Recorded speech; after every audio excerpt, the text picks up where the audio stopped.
Hello dear students, welcome to the channel. तो जो भी स्टूडेंट ईसीई से सीजीपीडीटीएम का प्रीलिम्स क्वालिफाई किए हैं उनके लिए ये वीडियो बहुत ज़्यादा इंपॉर्टेंट होने वाली है, बिकॉज जो मेंस का पेपर आप लिखने वाले हो उससे रिलेटेड मैं यहाँ पर बात करने वाली हूँ। क्या टॉपिक, क्या सब्जेक्ट आपको पहले उठाना है, कैसे पेपर को हैंडल करना है, क्या चीज़ें इंपॉर्टेंट है, क्या स्ट्रेटेजी आपकी काम करेंगी, ये मेरे एक्सपीरियंस के बिहाफ पर मैं शेयर कर रही हूँ। होपफुली आपको मेरा ये एक्सपीरियंस आपकी इस 10 डेज 15 डेज की जर्नी में हेल्प करेगा। तो जैसा कि इसका प्रीवियस ईयर का क्वेश्चन पेपर उठाकर देखें, और इसके 4 सेक्शन है, section A B C D. जो हाईएस्ट मार्क कैरी कर रहा है वो सेक्शन डी कैरी कर रहा है और हर एक सेक्शन में 2 पार्ट हैं आपके ए बी, ठीक है।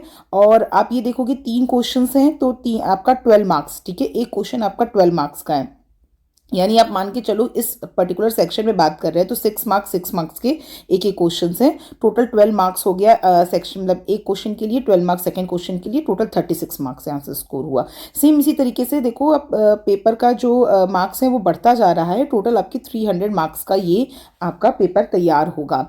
ईसीई में वैकेंसी ज़्यादा है, आपने देखा भी कि लोग एक्सपेक्ट कर रहे थे, मैंने खुद ही बोला था 80+ आपका मार्क्स सिक्योर होगा, बट यहाँ पर 70+, जनरल की बात करें तो 70+ में आपने बहुत ही स्टूडेंट ने आपका प्रीलिम्स क्लियर कर लिया है।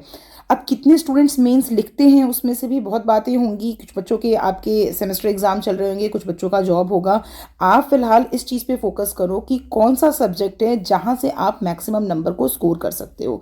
अगर हम क्वेश्चन देखते हैं, देखो सबसे ईजिएस्ट स्कोरिंग मार्क्स होता है आपका डिजिटल का, ठीक है। डिजिटल का सिलेबस बहुत छोटा है, आपको हार्डली मल्टीप्लेक्सर, एडर और आपको डिफरेंट जो गेट्स हैं इनको करना है। बूलियन एक्सप्रेशंस वगैरह आप 1 या 2 क्वेश्चंस भी लगा लोगे ना स्टैंडर्ड बुक से, आपका वहां से प्रैक्टिस शुरू हो जाएगी। तो अगर आपके पास 15 डेज बचे हुए हैं तो मेरा रिकमेंडेशन है कि सबसे पहले आज की डेट से आप डिजिटल उठा लो, ठीक है। डिजिटल इलेक्ट्रॉनिक्स के आपको क्या करना है, ईएससी का जो भी आपका आईईएस का जो भी लास्ट 10 ईयर का पेपर है, ठीक है, उसको सॉल्व कर लो। ट्रस्ट मी स्टूडेंट, उसी हिसाब के क्वेश्चंस आएंगे, उससे बाहर का क्वेश्चन नहीं आएगा। आप ईएससी का, आईईएस का प्रीवियस 10 ईयर्स की क्वेश्चन पेपर सॉल्व कर लो, आपको उसी से रिलेटेड क्वेश्चंस आपको इस मेंस में दिख जाएंगे। अगर आप के पास स्टैंडर्ड बुक्स रखी हुई हैं डिजिटल की, तो आपके पास हर एक जो बुक में एग्जाम्पल्स दिए हुए हैं आप उनको सॉल्व कर लो। अगर आपके पास आईईएस, अगर आपने आज से कभी भी पहले आईईएस की प्रिपरेशन नहीं की है, जो स्टूडेंट पैरेलल में प्रिपरेशन करते चल रहे हैं उनके लिए तो काफ़ी ईजी हो जाएगा, बट जो नहीं कर रहे हैं उनके लिए सेकेंड ऑप्शन है कि अगर आपके पास स्टैंडर्ड बुक्स रखी हुई हैं उनके सारे एग्जाम्पल्स लगा लो, ठीक है। वो चीज़ें आपको बहुत हेल्प करेंगी, क्योंकि डायरेक्ट एग्जाम्पल से जो भी आपके स्टैंडर्ड बुक के सब्जेक्ट का चैप्टर 1, चैप्टर 2, चैप्टर 3 के जो एग्जाम्पल्स दिए हुए हैं वो ही डायरेक्ट आपके क्वेश्चन उठा के रख दिए जाएंगे। या बहुत छोटा मोटा हेरफेर होगा, जैसे ये क्वेश्चन आपका आराम से सॉल्व हो सकता है बूलियन एक्सप्रेशंस में। आपको पता होना चाहिए कि किससे क्या रिप्लेस करोगे, कॉमन लोगे एक्स वाई, यहाँ से कॉमन ले लोगे तो यहाँ बचेगा z+1, ये वैल्यू हट जाएगी। उसके बाद से सेम इसी तरीके से यहाँ पे कॉमन, इस तरीके से इसको सॉल्व कर लोगे आप। बहुत इजी है, हार्डली 2-3 मिनट में क्वेश्चन सॉल्व हो जाएगा। तो यहाँ पर आप देखोगे कि आपका 12 मार्क्स आराम से स्कोर हो जाएगा। जैसे ये भी आपका बूलियन सर्किट बनाकर आप क्वेश्चन सॉल्व हो जाएगा ऑन ऑफ नॉट गेट लगाकर। नेक्स्ट जो इम्पॉर्टेंट है आपका, वो हम बात कर रहे हैं डिजिटल के बाद आप जो सब्जेक्ट उठाओगे वो होगा सिग्नल सिस्टम का। Trust me student, may be शायद पेपर इस पैटर्न में ना आए, लेकिन तैयारी करने का सब आपका तरीका यही होगा कि डिजिटल के बाद आपको सेकंड चैप्टर उठाना है, सेकंड जो सब्जेक्ट उठाना है वो है आपका सिग्नल का। सिग्नल में सबसे पहले आपको सारे फॉर्मूले रिवाइज कर लेने हैं, Fourier transform, Laplace transform, jet transform.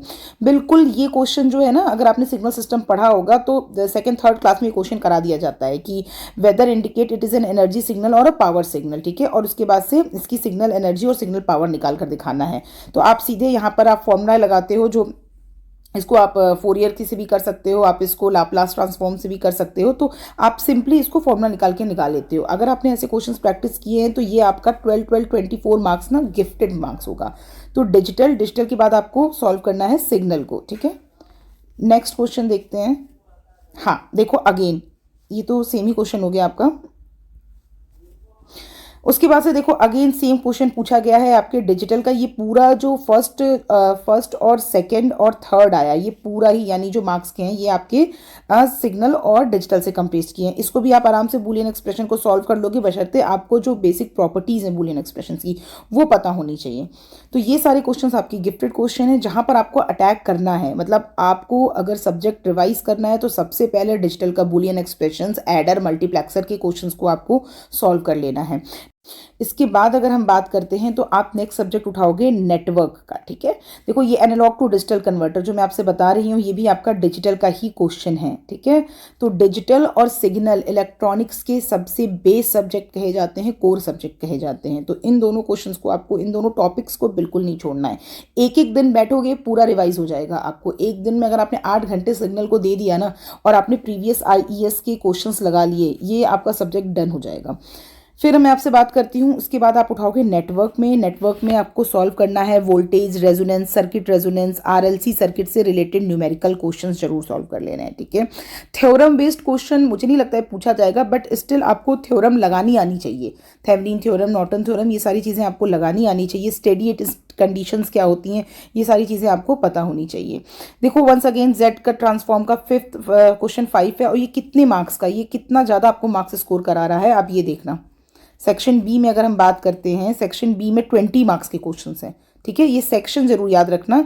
Section B में 20 मार्क्स का क्वेश्चन है, एक सिंपल सा जेड ट्रांसफॉर्म का क्वेश्चन है। ठीक है, तो इंपॉर्टेंट है लाप्लास ट्रांसफॉर्म, जेड ट्रांसफॉर्म, ये सारी चीज़ें आपको छोड़कर बिल्कुल नहीं जानी है, क्योंकि ये सिग्नल में नहीं तो आपके नेटवर्क में भी हेल्प करेंगी। अगर आप पहले एनालॉग उठा लोगे तो उसके सर्किट बेस्ड क्वेश्चंस इतने बड़े होंगे कि आपके शुरू के 3-4 डेज लग जाएंगे अगर आपने अपना कोर ब्रांच छोड़ के रखा है तो सिग्नल, डिजिटल, सिग्नल, नेटवर्क, उसके बाद ही आपको आना है नेक्स्ट कंट्रोल पर।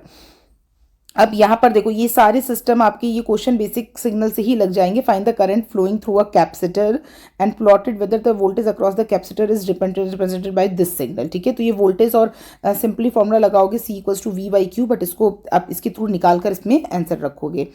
इसके बाद ये हमारा आ जाता है, देखो अब ये हमारा सर्किट बेस्ड क्वेश्चन आएगा एनालॉग का, बट मैं अभी भी आपको बोलूंगी एनालॉग के क्वेश्चन छूने से पहले आप सॉल्व करना कंट्रोल्स के क्वेश्चन।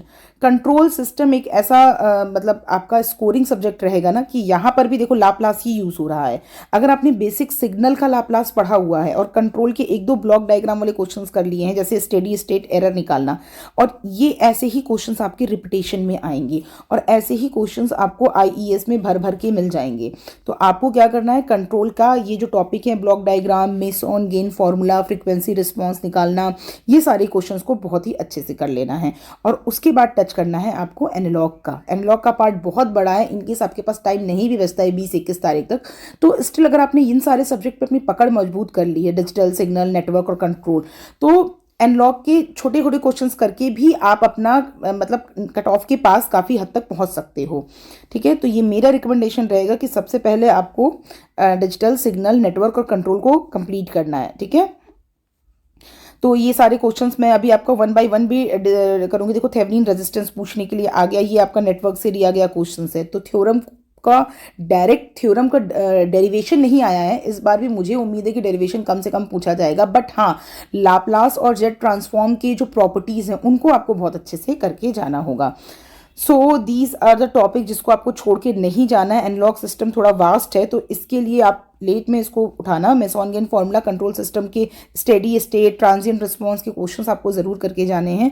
ये आप अपनी स्ट्रेटेजी रख के तैयारी करो। मैं 1 हफ्ते बाद आपको फिर से एक वीडियो अपलोड करूंगी कि क्या क्या टॉपिक हैं जो आपको बिल्कुल लास्ट 10 मिनट में रिवाइज करने हैं। इसके अलावा मैं करंट अफेयर के भी जो आपका लेटेस्ट वीडियो है जो लेकर आऊँगी। देखो प्रीलिम्स में बहुत सारी चीज़ें मेरे करंट अफेयर से फंसी थी, ये स्टूडेंट्स खुद भी एडमिट कर रहे हैं। तो ट्रस्ट मी, करंट अफेयर में एक बार और अच्छे से रिवाइज करा दूंगी, जिससे आपको एटलीस्ट आप अपने कोर को संभालो, अपना ये बेसिक जो है अपने सब्जेक्ट इनको संभालो। करंट अफेयर्स को मैं लास्ट के 5 डेज में मैं बहुत अच्छा क्रिस्प नोट्स दे दूंगी, और पुराना प्रीलिम्स वाला तो आपको रिवाइज करके जाना ही है। डेफिनेटली आपका मीन्स निकल जाएगा।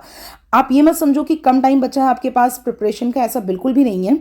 इतने ही कम टाइम में ही आपने प्रीलिम्स निकाला, और किसी को नहीं पता था कि 70 स्कोर करने वाला स्टूडेंट भी प्रीलिम्स क्वालिफाई कर जाएगा। So it's a very very good chance. कितने लोग अभी मेंस का पेपर भी नहीं लिख रहे होंगे, या उनकी प्रिपरेशन या उनके 10 डेज कैसे जाने वाले हैं।